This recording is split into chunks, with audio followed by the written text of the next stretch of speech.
High, আমি ভূমিকা। আচ্ছা, কন্টেন্ট ক্রিয়েশন কি এতটাই সহজ? এতদিনে তো দেবলীনা নন্দীর কথা তোমরা অনেকেই জেনেছো। সে কিছুদিন আগে একটা লাইভ করেছিল।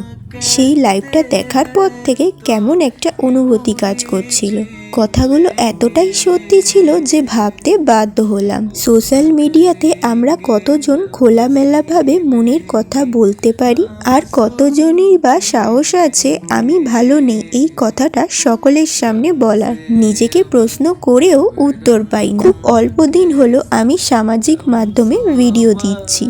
আমার ভিডিও দেখলে বুঝতে পারবে শাড়ি নিয়েই ভিডিওই আমার কন্টেন্ট।